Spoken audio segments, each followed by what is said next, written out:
যে মুহতারাম, আমার আব্বা আম্মা মারা গিয়েছে প্রায় 16 বছর হলো। মা 15 বছর, বাবা 16 বছর।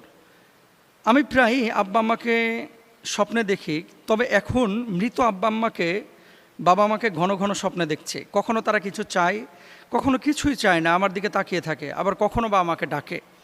মৃত ব্যক্তি অথবা মৃত বাপমা যদি স্বপ্নে এভাবে ডাকে, তাহলে কি ধরে নিব যে আমার হায়াত শেষ, আমাকেও কবরের দিকে চলে যেতে হবে? এই প্রশ্নটি যিনি করেছেন উনি হচ্ছে বনশ্রী সি ব্লক থেকে, তার নাম হচ্ছে আহমাদুসামাদ। সুবহানাল্লাহ।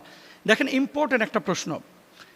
মৃত বাপমা অনেকেরই এরকম স্বপ্নে দেখা দেয়, দাদা দাদি স্বপ্নে দেখা দেয়, অনেক সময় কিছু চায়, অনেক সময় আবার ফেলফেলায় তাকায় থাকে, অনেক সময় ডাকে। এখন কোনটার জন্য কি স্বপ্নটা? এটা তো আল্লাহর পক্ষ থেকে, তাই না? আল্লাহ সুবহানাহু ওয়া তাআলা কুরআনুল কারীমের সূরা জুমারের 42 নম্বর আয়াতের মধ্যে বলছেন, আল্লাহু ইয়াতাওয়াফাল আনফুসা হিনা মাউতিহা ওয়াল্লাতী লাম তামুত ফি মানামিহা। আল্লাহ প্রাণ গ্রহণ করেন মৃত্যুর সময় এবং যারা মরে না তাদেরও নিদ্রার সময়। ব্যাপারটা হচ্ছে, আপনি যখন ঘুমান, আন্নাউ মুকাল মাউত, রূহটা কিন্তু আপনার সাথে একটা সাময়িক বিচ্ছেদ ঘটায়। আপনি যখন ঘুমান, এজন্য আপনি একটা জিন্দা লাশের মতো পড়ে থাকেন, মানে মৃতের মতোই কিন্তু পড়ে থাকেন। এখন স্বপ্ন হলো আত্মার এক বিশেষ অবস্থা, যেখানে মৃতদের দেখা সম্ভব। আর এই মৃতদের দেখার ব্যবস্থা কিন্তু আমি করি না, আপনি করেন নাই, এটা আল্লাহ তাআলা করেছেন। চাইলেই কিন্তু একজন মানুষ আরেকজন মানুষকে, মৃত ব্যক্তিকে স্বপ্নে দেখতে পান না। এখন দেখেন, কমন একটা বিষয়, রাসূল সাল্লাল্লাহু আলাইহি ওয়াসাল্লামের একটি হাদিস, এটা সহিহ বুখারীর 6984 নম্বর হাদিস। নবীজি সাল্লাল্লাহু আলাইহি ওয়াসাল্লাম বলছেন, আর রুইয়া সলিহাতু মিনাল্লাহ ওয়াল হুলমু মিনাশ শাইতান, যে ভালো স্বপ্ন এটা হচ্ছে আল্লাহর পক্ষ থেকে, আর খারাপ স্বপ্ন এটা হচ্ছে শয়তানের পক্ষ থেকে। এখন আপনি এই মূলনীতির উপরে, বুখারীর এই হাদিসের উপরে ভিত্তি করে আপনি চিন্তা করেন যে আপনার বাপমা কী অবস্থায় আপনার সাথে দেখা দিয়েছে। যদি আপনার বাপমা ভালো অবস্থায় আপনার সাথে দেখা দেয়, তাহলে জানবেন যে আপনার আব্বা আম্মা হয়তো ভালো অবস্থায় আছে। যদি খারাপ অবস্থায় দেখা দেয়, তাহলে জানবেন যে আপনার আব্বা আম্মা খারাপ অবস্থায় আছে। তাহলে আপনি করবেনটা কি?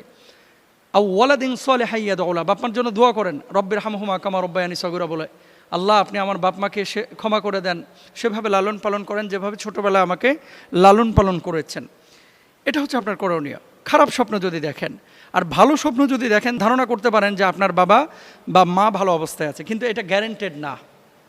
এটা গ্যারেন্টেড না যে আমার আব্বাকে ভালো অবস্থায় দেখেছি, এই জন্য আমি আর কিছু করার নাই, বাপমার জন্য কিছু করবো না, আমি আমার মতো চলবো, এমনটা না। এরপরে আসেন যে বাপ মাকে এভাবে বারবার স্বপ্ন আপনি দেখছেন, দেখার পরে আপনার মূলত করণীয় কী?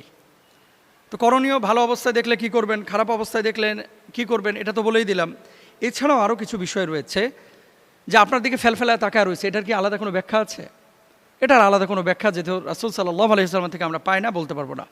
তবে হ্যাঁ, কোনো স্বপ্নের ব্যাখ্যাকার আল্লামা ইবনে সিরিন সহ তারা বলছেন যে মৃত ব্যক্তি যদি কাউকে ডাকে, তাহলে অনেক ক্ষেত্রে ইঙ্গিত বহন করে হয়তোবা তার হায়াত শেষের দিকে, বা তাকে তার সাক্ষাতের জন্য আহ্বান করা হচ্ছে।